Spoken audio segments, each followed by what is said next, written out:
Now, as I said, one thing that struck me when I looked at the composition of the panel was the huge amount of international experience that all of you have. When I then thought a little bit about sort of how the Turkish market differs from some of the other markets that private equity invests in, and those of you who were here for my opening remark, Turkey is a market that requires a long-term strategy. And now I'm curious to hear from your side, how does that sit with a private equity fund who, as Jan said in his presentation just now, at the point of investment is already thinking about an exit. And yes, I know that there are some private equity funds who do talk about a 5 to 7 year time horizon, but really, is that enough time to really get the most out of the company? So I guess in a roundabout way, what I would like to hear from each of you is how you feel that private equity investment, now that you're with Turkish players, differs from the expectations that you might have had of your investments when you were working for some of the international players. Maybe I can come to you first of all and get your opinions on that. Maybe it would be helpful to go back to sort of the post-2001, 2002 era. This was a time when we had, after decades of instability, relative instability, a period of relative calm, single-party government, improving inflationary and economic environment, very strong reforms, and a strong growth, especially for businesses that were touching the consumer.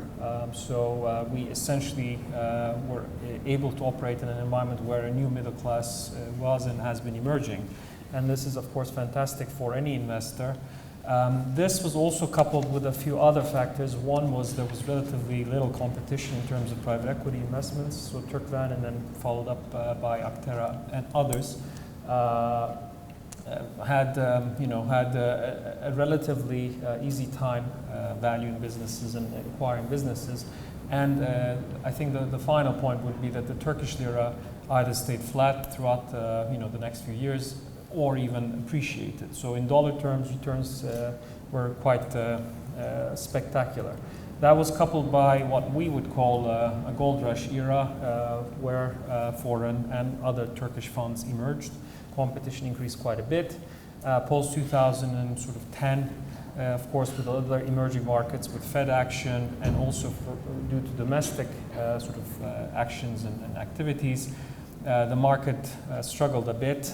Price expectations remained high. There was a lot of competition, and this is more or less when we saw a lot of foreign competitors or players sort of reconsider their commitment for the long term. And now, arguably, looking at sort of the future and the post-election environment, putting all of the noise aside, with the Turkish lira where it is, this is in fact, if you can stomach it, again, in our view, the best time to invest in Turkey. So my conclusion is, on top of everything else that a foreign private equity fund considers when entering or exiting a market, Turkey has presented quite a few, sometimes positive and usually negative, volatile events and actions and sort of changes that have made life difficult. So, it's the local teams that have really sort of been able to maneuver around these changes, and that's why we're seeing increasingly either spin-outs or Turkish establishments that, if coupled with the right strategy, right team, can again deploy. So that's, in my view, why foreign players have had and will continue to have challenges in Turkey. Now, Emre, Turkven is associated with Advent. How much of an impact does that have on the investment decisions that you have? How much independence and autonomy do you have to, say, take on things that maybe take a little bit of a more long-term view when it comes to actually the returns that you might get on your investment, the exit horizon? Okay, I should probably correct one thing. Advent-Turkven partnership sort of lasted for the first fund where, as I'd mentioned, Turkven was sort of the first entry of PE into the country, and we teamed up with Advent in terms of sharing know-how and experience, and Advent was very supportive. We, since that first fund, have been investing solely on our own, so that partnership is not in place. Actually, Advent opened its own office here and then later exited the country, but so Advent has therefore no part in our decision making. But coming to your question in general, I think it does help to have a team here where the decision making, the investment committee is on the ground, and we don't have a procedure where we go back to basically the main office in London or in the US and have the decision making there and then have it being applied here. So I think it helps that a local private equity team can speak to an entrepreneur locally, make the decisions locally, and move fast. And what do you think, maybe Gökhan, we can bring you into this conversation, what do you think that a local team can do? And I'm talking about real practical things. I suppose the language, that's going to be sort of the most obvious advantage that a Turkish private equity practitioner will have over someone who comes over from the US and has that barrier to cross. But what else can you bring to the market that someone coming from, you know, Wall Street wouldn't be able to bring? Actually, I strongly believe that private equity is a local business. Actually, that's my strong opinion. I work in an environment, actually, HSBC. Our investment committee was in London, actually, so but our team was in Turkey, in Istanbul. There was some, of course, advantages being part of the HSBC, part of very global organization with a strong support. It would open doors. Actually, if I want to visit any company in Turkey, there was no problem. In 5 minutes, actually, I could arrange meetings. But on the other hand, when the decision-making is in London, outside of Istanbul, composed of actually people who are not much familiar with actually local environment, it's hard actually to close the deals, to manage this deal process. On the other hand, actually, if you as a local team, if you are close to the market, it's much actually the process is much more quicker. You decide in your own, and actually being familiar with Turkish realities, that helps a lot. Not only during the investment process, also during the actually portfolio management process. Actually, you can if there is an issue, actually, as a local team, you can be in the company within an hour, within a few hours. Actually, it's not something actually you are able to do when you are part of the global organization. Okay. Now, we've made amazing time in some of the earlier sessions, so that gives us a little bit more time to talk about, because I think it's probably worth outlining why Turkey is an attractive investment destination for private equity practitioners. You've mentioned a few topics again. Can I just ask you to really zone it down for us? What do you think are the things that make Turkey stand out as an investment destination for private equity? Yeah, I presume that means in a good way. Yes. We're all about the good things. We're all about the good things. I think it's the unpredictable nature of the Turkish market that has really turned off some investors, and by investors I mean now sort of funds, limited partners that want to invest in what we would call general partner, a company that invests PE money into Turkey. Arguably, the appetite of the limited partners, the ultimate long-term investors in Turkish private equity market, doesn't necessarily go hand in hand with what one would consider to be a great investment period. I'll give you an example, and I'll go back to my previous comment. 2011 and 12 looked like, in terms of fundraising activity, a fantastic time. There was a lot of money that was committed to large funds, including Turkland and Aktera, as well as others. Hopefully a lot of that money will be spent wisely and will return comfortably. But we have also gone through a period where the Turkish lira has depreciated and companies aren't growing necessarily as much as before, and on top of that, there aren't that many large billion-dollar plus deals in the market that would require a few $100 million of equity. So if you put all of these together, there was a lot of appetite to invest in the Turkish PE market in 11-12, and all of a sudden we're in 2015-16, and that money has been deployed or partly deployed, and my colleagues will, I'm sure, do very well, but that model isn't where it was 5 years ago. So the same LPs, limited partners, are now saying, okay, we have committed all this money to Turkey. Has it been deployed fast enough? Why hasn't it been deployed? And the answer has a lot to do with the cycles that Turkey itself goes through, nothing to do with the specific GPs, of course. That's something one has to explain. So, you know, the bottom line is it is unfortunately, again, like all the other industries, a very cyclical market, a lot more so than what people predicted about a decade ago or 5 years ago. And one has to time that, you know, rightly. And one aspect of the PE market has been globally, and including in Turkey, funds that have done well with small funds have always increased the size substantially in their second and third funds. Whereas the market hasn't necessarily grown that fast because of the cyclicality I mentioned. So arguably again, and this is, you know, something that is in parallel with our strategy, we feel that Turkey is now in a period where, yes, there's a lot of noise, but this is precisely the right time to invest in the Turkish market now. And looking forward, just like after 2001 in terms of the currency, we see either appreciation of the Turkish lira or at least a, you know, stable period, and certainly not as fast as appreciation as we've seen.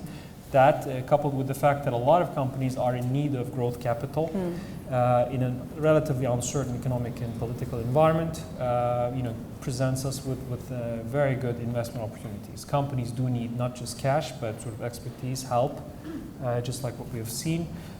These businesses can really continue to grow, and it's a very sort of solid market, in my view, to invest. Okay, you raise a couple of really interesting points, and I'd like to bring Burkhard in because you mentioned that you invest primarily in the mid-market. I presume these are the kind of companies that need the growth capital and don't necessarily have access to other routes of financing, but I also presume those are companies that have maybe been founded 40, 50 years ago. We're now getting to the stage where the original founder can no longer run his business, and the children, similar to what we've seen in Germany, are not particularly interested in making ball bearings, nuts and bolts for, you know, OEM suppliers. Is that, how much of an opportunity is that? I always find, I'm originally German. I spent a lot of time moderating conferences like this in Germany, and people are always like about the opportunities that there are in the Mittelstand, and I'm waiting for these deals to come, and they never do. What about Turkey? Are we in that sort of like waiting, will they, and they never do, or do we see a little bit momentum in that particular area? Yeah, actually, it's a very good question. Actually, we Peras established since 2012, and when we started the fund, actually, we were positioned ourselves as a growth capital fund, actually. So that's because mid-market growth capital helping entrepreneurs to grow further. But when it comes to realities, actually, we realize that there are more and more good opportunities in getting control deals and also some cash out deals where we buy from the founding owner either majority or 100% of the company because of mostly actually succession issues. Yes, as you say, actually in Turkey, most of the companies, especially these mid-level companies, were established in 1980s, 1990s maybe. So before 1980s, maybe it will come to Emre's Türkmen's actually target, but all targets are mostly companies actually which were established in those years. And now the owners are having some age, like above 60 years old, which with succession issues. There are actually many opportunities from our point of view, actually. So, and these companies, in addition to Turkey's strong, actually, fundamentals, large economy, with a favorable demographic profile, etc., also from PE perspective, also offer significant value creation potential from corporate governance, professional management. It's hard for those companies actually to attract good professionals because you have an owner actually trying to do everything in his own or her own, and these companies are not able to attract professional management. Yeah. So first thing we will do actually bringing those talents, attracting those talents actually to companies, and also because there is only certain way of doing business actually in all these companies.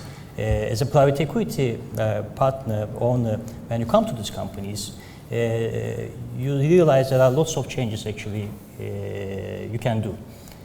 It can be execute new business lines. It can be doing things more efficient. or better working capital management. So we think that actually we increasing thinking in addition to, of course, some growth capital opportunities where companies need really capital, there are also opportunities where you buy control stake and actually bringing the company to the next level. Okay, thank you very much. Now, I'm acutely aware that this session is actually titled, Where is the Secondary Buyout Market? And aside from your introductions mentioning a secondary buyout, we haven't actually spoken about it. So let's move along to that now. Emre, tell us a little bit about how you decided to go about a secondary buyout. The thing that I'm particularly interested in is what sort of circumstances and what sort of setting do you need to find yourself in to consider a secondary as a valid exit option? Because obviously a secondary brings all sorts of other challenges with it, aside from a straight out acquisition. Sure. Before coming to this panel, I was trying to find some data on secondary buyouts, and it turns out Josh Lerner, a finance professor at HBS, had a recent study on this, and he says he made a study comparing developed markets with global growth markets, and he's saying that secondary buyouts are almost 25% of all exits in the developed markets, whereas in global growth markets it's 10%. So that's one data.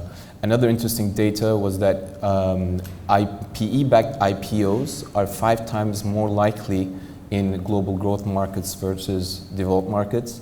If you take out the BRICS, it's 3 times more likely, meaning in private equity in emerging markets, growth markets have seen a lot of IPO exits, which is not the case for Turkey. And they, across the board, see lower share of secondary buyouts. I think secondary buyouts make sense when a company is not big enough for the IPO market, or the IPO market is not robust enough, as in the case with Turkey, and that more capital, more focus, more know-how can further grow a company and make it maybe more likely to be eligible for an IPO exit or more interesting for a trade sale. So in understanding why do you choose a secondary buyout or why do they happen, you should look at a case-by-case basis and understand whether the company has further room to grow. I mean, in our example, I mentioned Pronet, when we invested, had 10,000 subscribers.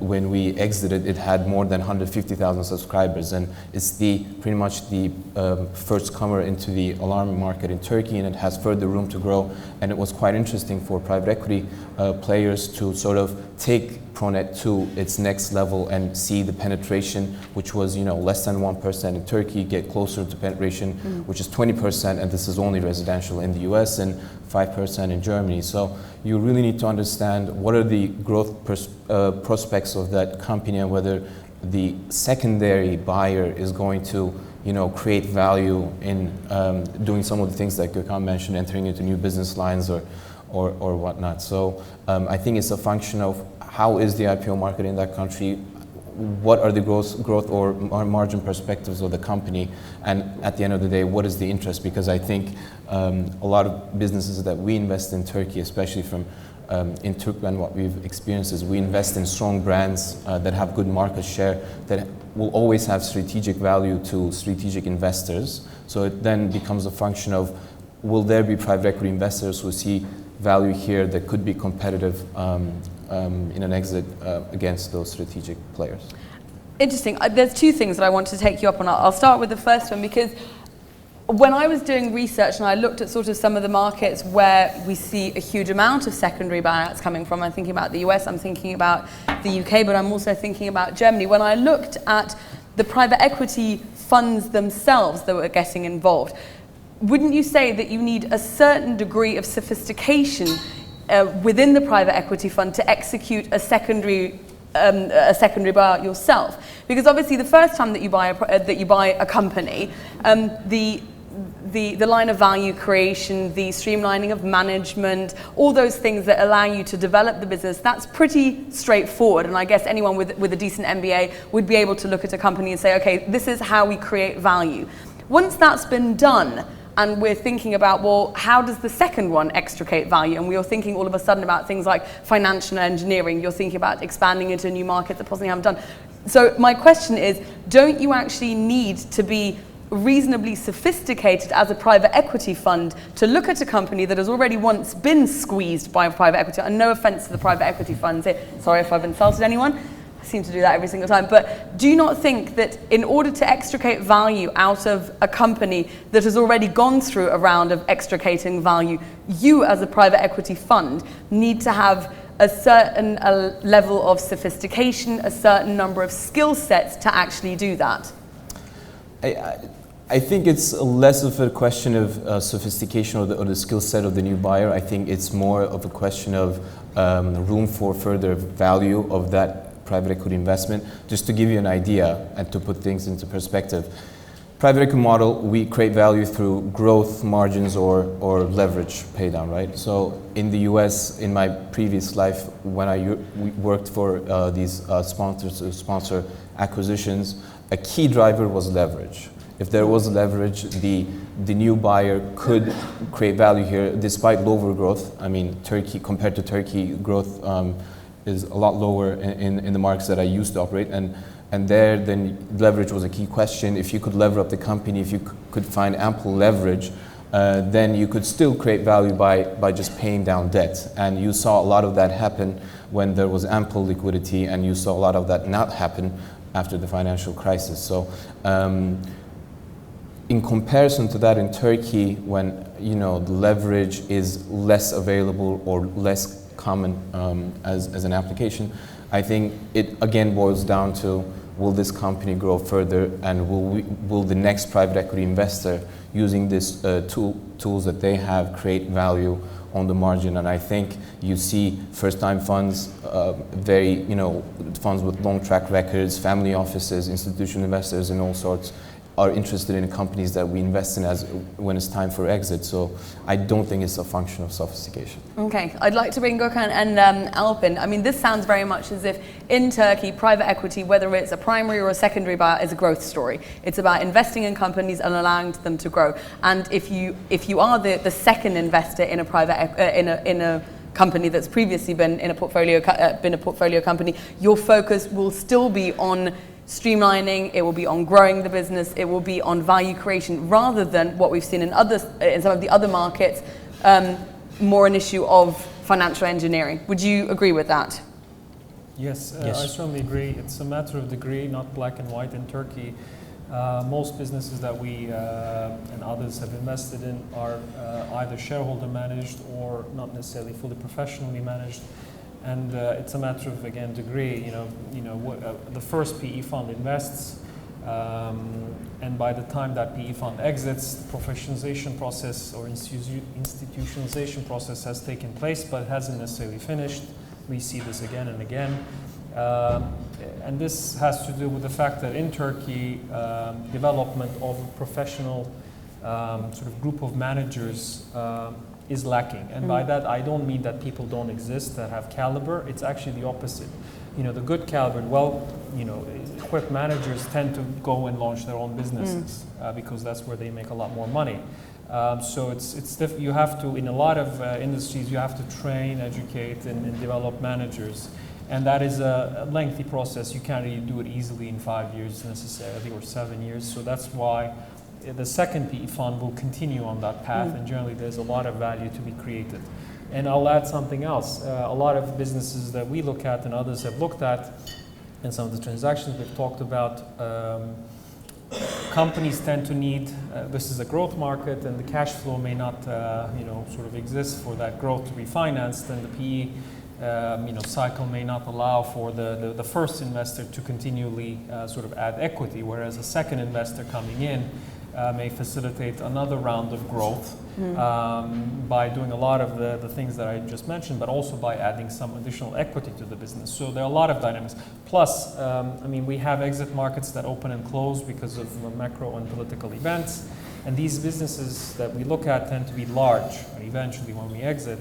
And there are a few strategic buyers who would want to pay $1 billion, $2 billion, $3 billion for an asset that is in Turkey. When they sort of look at the market, they say maybe I'll wait another 2-3 years and then decide, because it's a sizable market yet with some uncertainty. So that's why there's always room for another PE player to continue either to partner with the managing shareholders, or more likely in the second case to fully professionalize the business and make it really ready for the time when hopefully the IPO markets will be a lot more sort of visible and the strategics will have a lot more appetite to invest in Turkey. So I think it is certainly going to be a market where we see quite a few secondary processes. We're going to come back to the question of sort of where we expect secondaries to go, but Gökhan, I'd like to bring you in, because basically listening to the two gentlemen on the panel, it sounds very much as if there is a different type of private equity model that is being used in Turkey than we see in some of the other markets. And I think in general,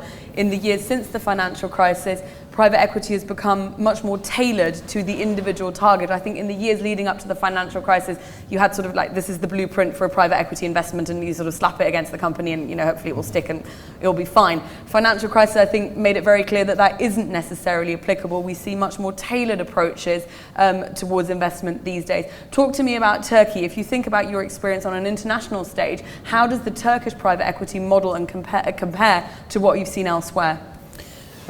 I think one of the key differences compared to Western market in Turkey, the intermediation, we need better intermediation in Turkey, actually, especially in mid-market. So what do you mean by that? Actually, the M&A advisors, corporate finance they'll be advisors. delighted to hear that. No, we have very good, actually, we have very good corporate finance advisors. I think we like to work with them. Actually, the problem is not only the problem is actually the companies actually needs to work more and more with good actually M&A advisors. That's what we encourage actually to them. That's why also probably, or there may be some other reasons, but the deal processes in Turkey take a lot of time. So compared to actually other markets where there is a process, actually, when the deadlines actually, and within certain time actually, you close the deal. In Turkey, it's not the case. So it takes a lot of time. Or last deal took like more than maybe 1.5 years from the first meeting to the closing. Again, or now we are working on a deal. We met the owner like 2 years ago. And still it's continuing. So it takes a lot of time. I think that's one thing actually maybe which is one of the characteristics of Turkish market. We need to that's why actually we need to educate more and more, as also with the support of corporate finance advisors, more and more entrepreneurs actually to make deals. I think when it comes back to the also secondary deals, actually one clear advantage of secondary PE transaction is actually there is a willing seller and there is a willing buyer, actually, which is very, very actually important thing. You don't actually go through like a saga drama like between with owner, with the founder. Rather than actually, I would like to actually to talk with a private equity investor, either in each side actually. So because if I sell the company, the only thing I will look at actually its price and the execution capability of the next buyer. So that's actually very important. That's why I think actually secondary market we need really actually a development of the secondary market in Turkey. I think that's also what we will see. Okay. Now, we've spoken a couple of times about skills, about the professionalization, about the experience that people bring. Emre, maybe you can talk to us about sort of the skill set that you feel needs to be in place within a private equity fund to successfully execute a secondary buyout. Sure. I think it is very important from our perspective when we're investing in an asset, we're either getting to know a new industry or we're getting to know a new company within an industry that we know. So to Gökhan's point, usually what you see in sponsor-to-sponsor deals, there's probably more refined materials to work with, because as a first-time, when a company is going a first-time deal, then you know they're going through this process for the first time, and they don't know what a buyer is looking for, and they don't know what to present to make their case. Whereas in a secondary buyout, that's already in place. The seller is already knowledgeable about that, so that is already existing. It's up to the new buyer to understand the case that is being put forward by the seller, to really dive deep into the industry, whether that's a new industry they're going to operate in or the company, and try to understand what were the key successes under the ownership of the first buyer, and what worked out and what didn't work out. I think intermediation is important, advisors will be important, but I don't know if there's a special skill that makes a secondary buyout different than the first buyout per se, but it's probably important to know that the seller has already worked on a lot of things that you will probably work on, and either brought the company to a certain level or not. So it's going to be very important to understand what to do and what not to do in the next phase, and make your decisions accordingly. And it probably it's important to be careful of some of the some of the assumptions that you make as you're going into a new investment. Okay. Would you like to add something to that, Alp and Gökhan? No, okay. Very well said. Great. We're going to spend a little bit of time thinking about where we think secondaries are going. After that, I'd like to open the floor to questions from the audience. So if there is anything that you'd like to ask our panelists, I'll give you the opportunity in a few minutes' time. I think, Alp, you've already made quite clearly the case for an expected increase in secondary buyouts. Gentlemen, can I hear a little bit more about why you think that's going to be? We've mentioned the IPO market as an alternative exit route, but there is obviously also a third exit route. There are trade buyers out there. There are corporates out there who have a lot of money, who would like to get their hands on this, on these assets. Why do you think it's going to be a secondary rather than a trade sale that will be sort of pushing things along? Alp, defend yourself. And again, I mean, both the IPO market and the so-called trade, exit route, or the strategic exit route, I think are going through challenging times right now for various reasons. I mean, the Turkish IPO market really won't see that many, decent, sizable IPOs probably in the next 12 months. So it will open up eventually, but we keep saying that, so who knows. And strategics, I hear so many times strategic being interested in a portfolio company, and then the bankers say, well, gee, single country asset, this is a fantastic asset, but a single country asset in Turkey for so much, the value is fine for that asset, but it's a single country and it's Turkey, right? Yeah. So there's that sort of stigma if we're talking about strategic investors, and this is at the moment.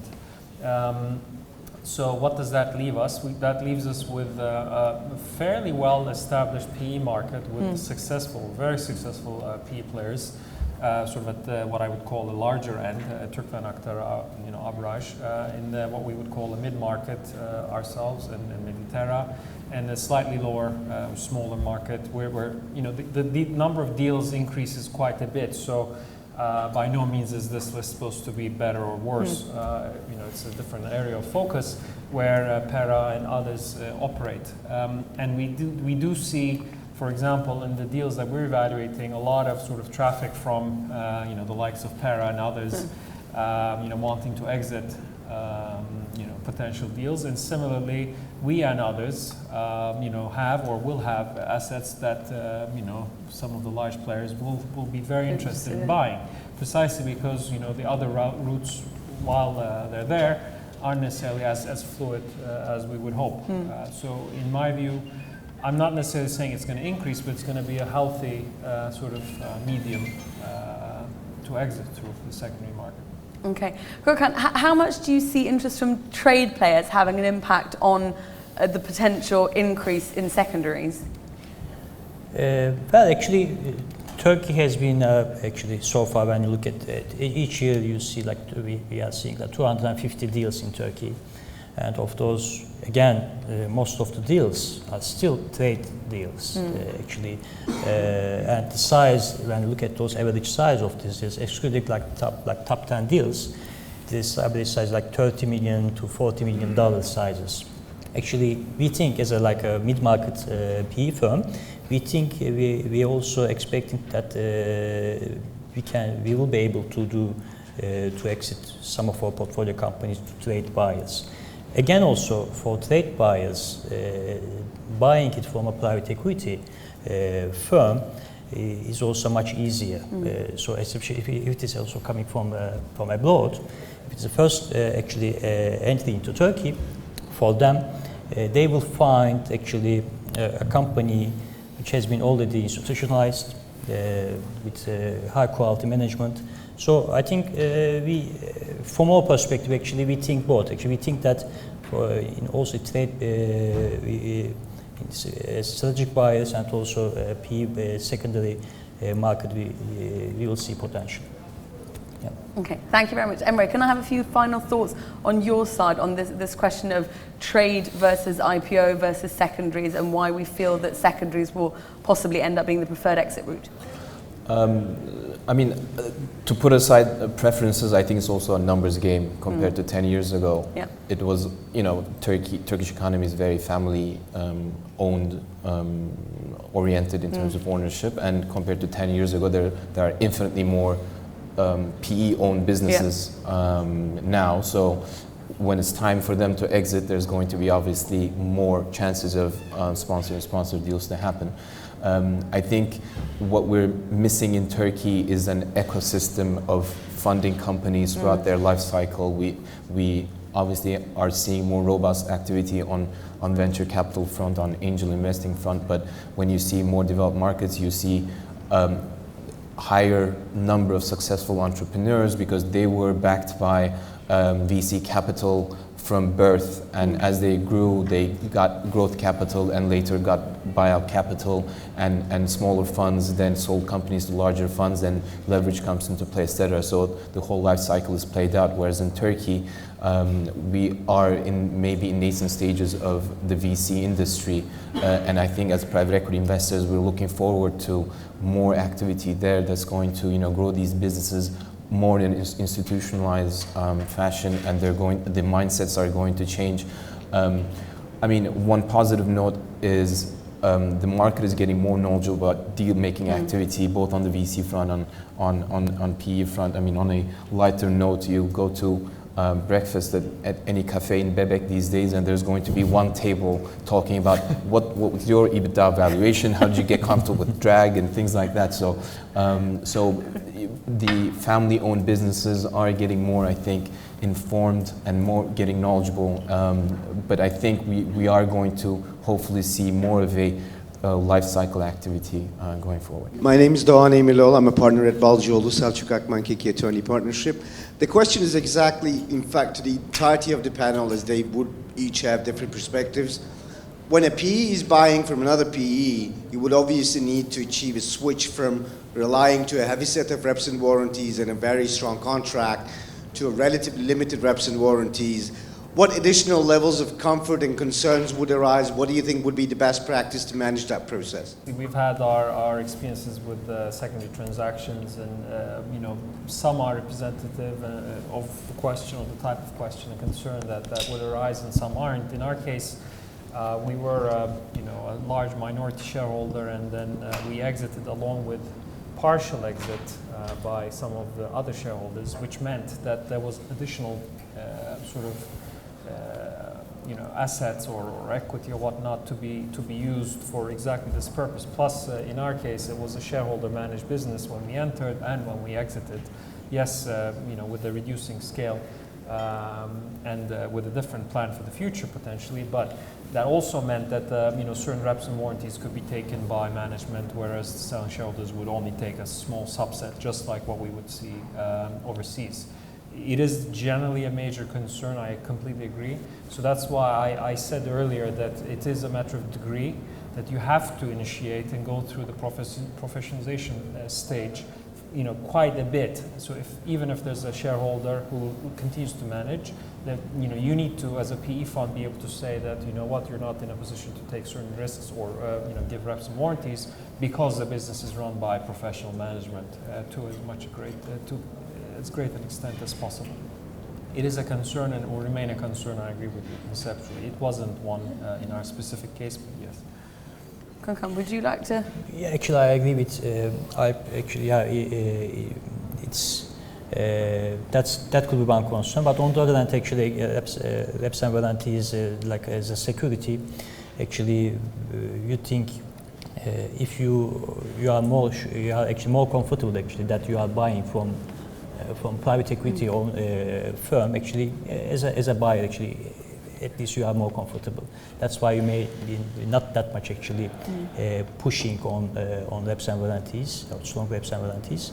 In the actually outside of Turkey, there are certain like insurance actually mechanism for that. But in Turkey, I don't know. They exist in Turkey, but they only cover unknown risks. Yeah. And we sometimes have known risks, so that's why. It solves part of the problem. If I can just interrupt before we go to Emily, I mean, I was really surprised about the lack of M&A insurance in the Turkish market. We had an event in Switzerland just a month ago, and we had an entire panel dedicated to M&A insurance, and all 4 panelists agreed that it is now part of the standard sort of toolkit in an M&A transaction. It's interesting to hear that in Turkey, that isn't the case so far. Before we get Emre to answer the original question, can I just ask, do you think that is that going to change in a few years? Again, I mean, Turkey, is a country where companies and certain industries have had certain legacy risks that when a certain PE comes in, are abolished or will have been abolished by then. But there's some tail risk potentially that you see. So when selling a business to another buyer, similar risks from the legacy sort of environment may remain. That has nothing to do with the PE itself, but from God knows when. And it's those kinds of risks that the buyer may want to get reps and warranties on, as opposed to exactly the kinds of things that insurance companies tend to insure, which are unknown risks, as I said. That's in fact that is a market that is quite applicable and will be used increasingly. But the focus in the Turkish market, at least historically, as far as I understand, hasn't been on those kinds of risks. But we will get there in the next 5 years. I think all of the so-called legacy risk will disappear and will actually be as fluid as possible.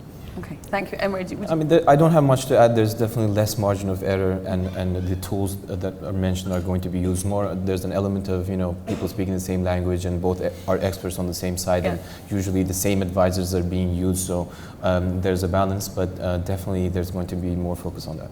Okay, thank you very much. I think we can squeeze in another question if there is one. If you'd like to stick up your hand. Okay, great. Then I think that wraps things up. I think it's given us a really interesting insight on where we feel the secondary market is going. I'm looking forward to having this conversation maybe in a year from now and comparing the thoughts that you have now on where we think things are going. Thank you very much. With that, I'd like to invite you to join us outside for lunch. And if I could have you back here at 2 o'clock, that would be fantastic. Bon appetit. Thank you. Thank you.